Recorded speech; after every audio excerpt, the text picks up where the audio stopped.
Welcome to A Call to Action, a series presented by Great Eastern Radio and Brattleboro Community Television.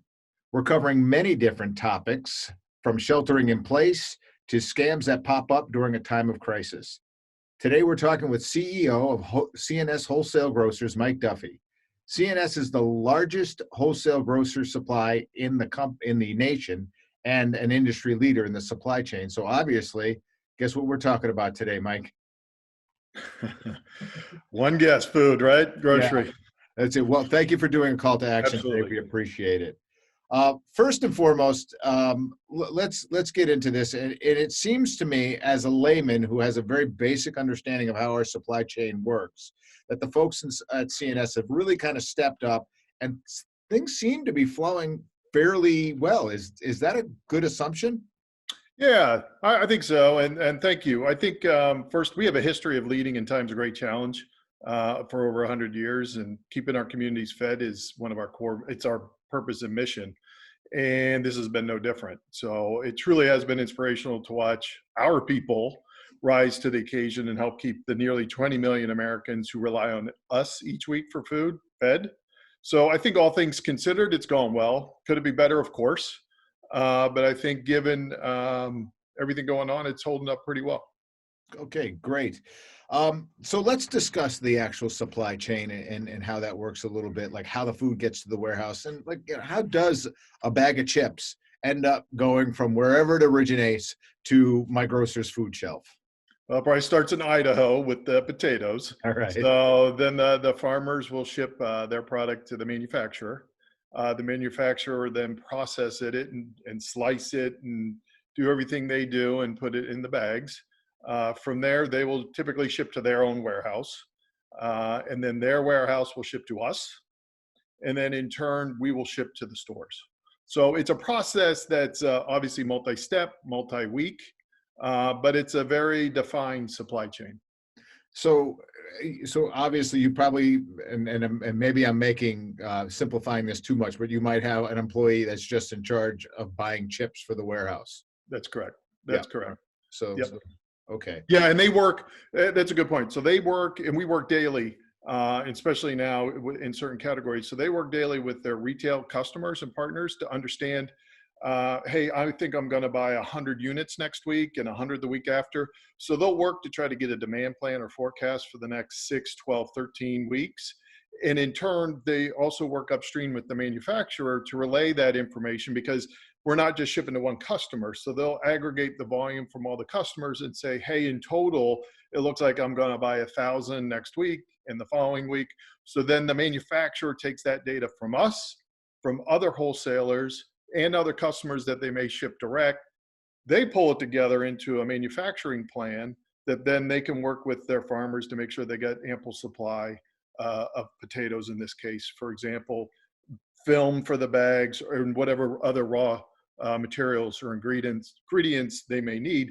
That process happens every month, every week, every day.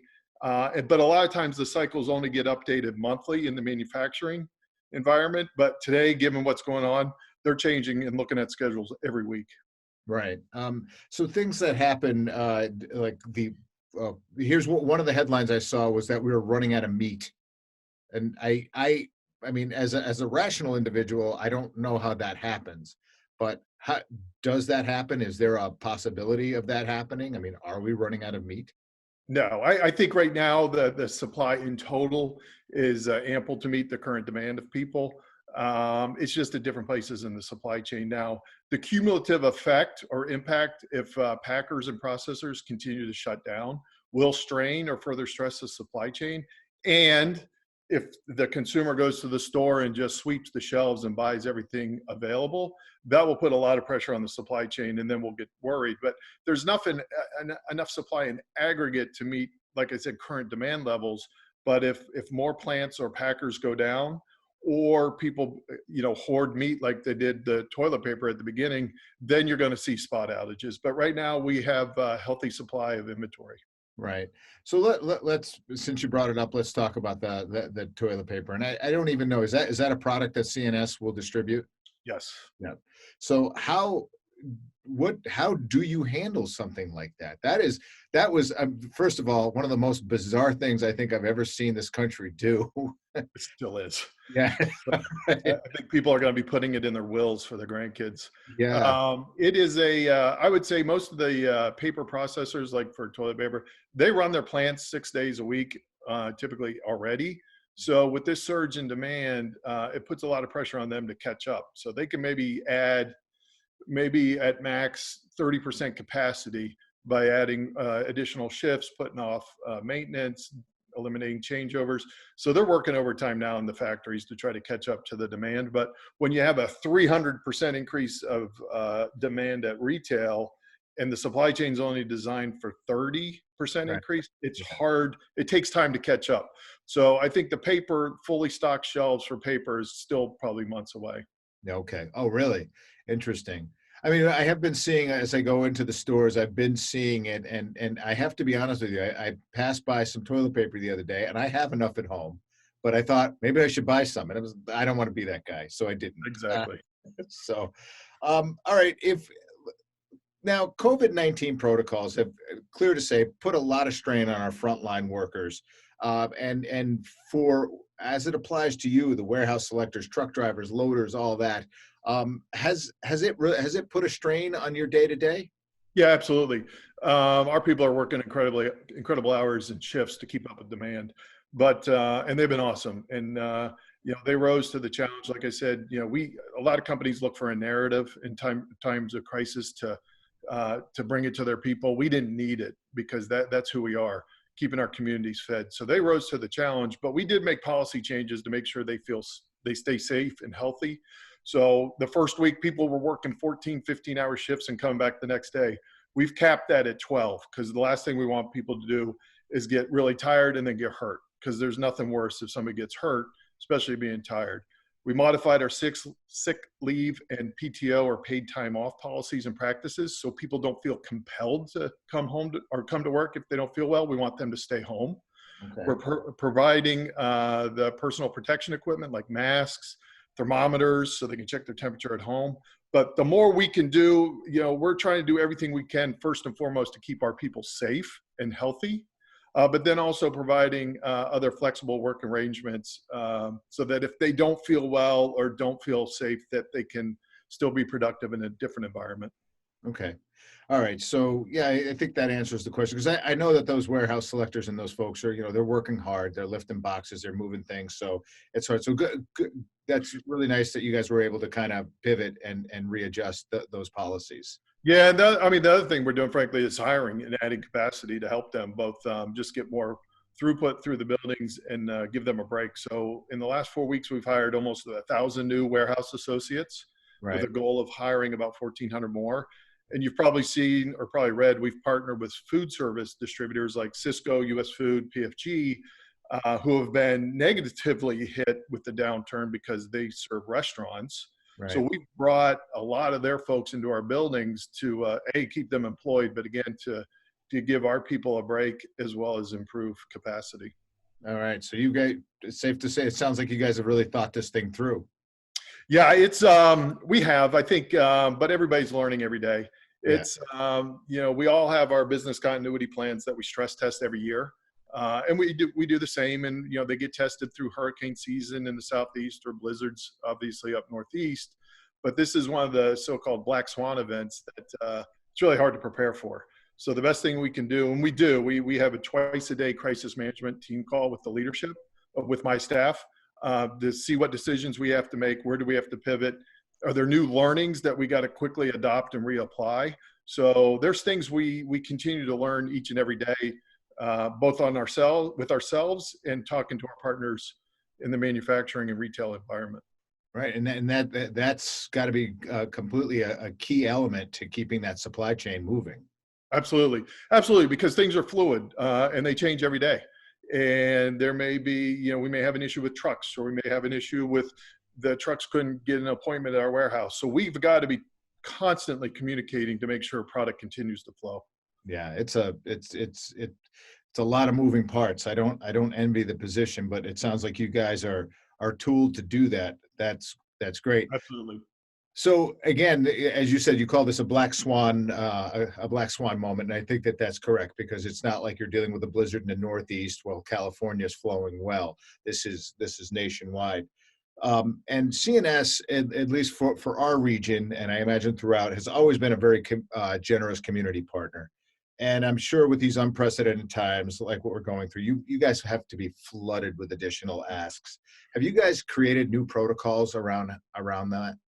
Well, I think you're right. Everybody, and you see the TV pictures which are just very sobering of the lines at the food banks. But we launched relief initiatives for state and national organizations responding to the crisis, and committed our support efforts to national partner donations.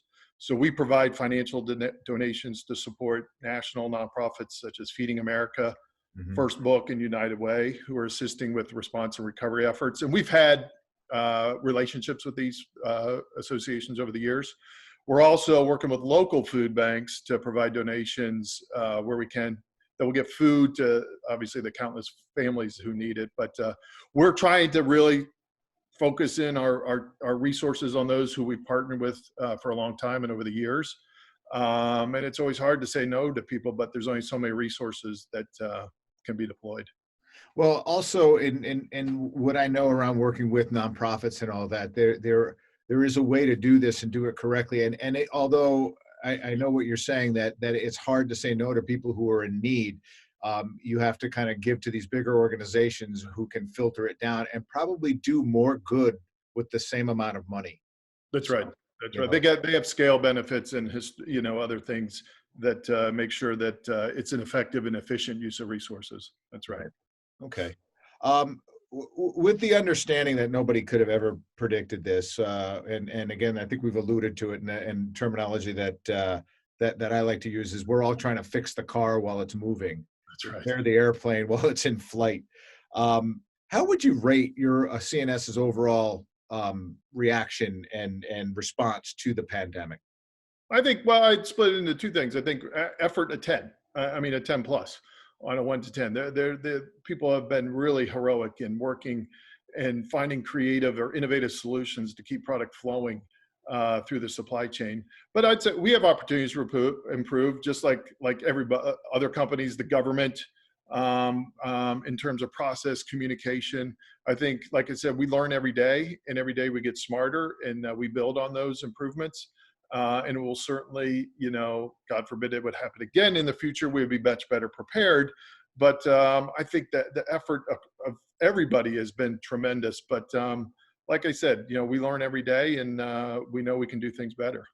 Okay. Well, as I said, the systems we put into play today in something like this will often change tomorrow. So a little bit of patience and just taking guidance from the folks that are in the know. So let me I want to give you a platform to say maybe a few things. One thing to anybody who would walk into a grocery store right now, because there's been a lot of terrible stories that have been Yeah. popping up about how people are being treated. Those folks that are the cashiers working the counters and the things. What would the one thing you would be saying to somebody who walked in to a I'd probably say two things. First, thank the workers. And the best way to thank them is respect the social distancing and other safety measures that retailers have put in place. Just respect the boundaries, respect the asks.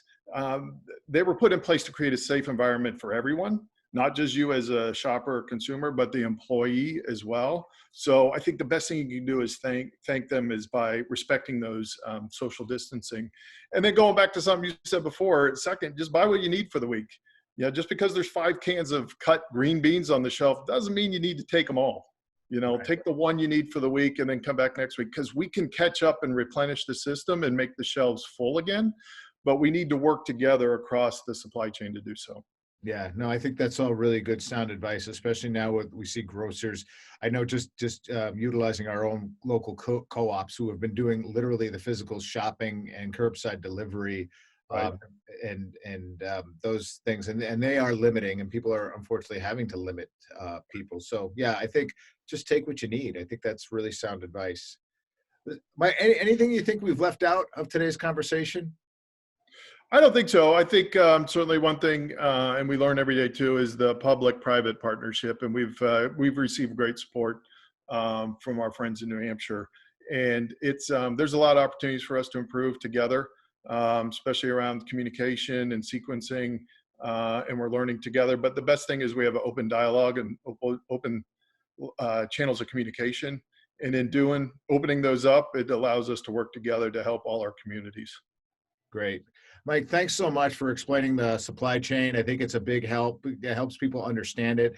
That's what this whole program, A Call to Action, is all about, just kind of getting out information firsthand. I really do appreciate you taking the time out of what's got to be a completely trying and busy schedule for you. It's busy, but anytime. I appreciate the opportunity. Thank you. Thank you.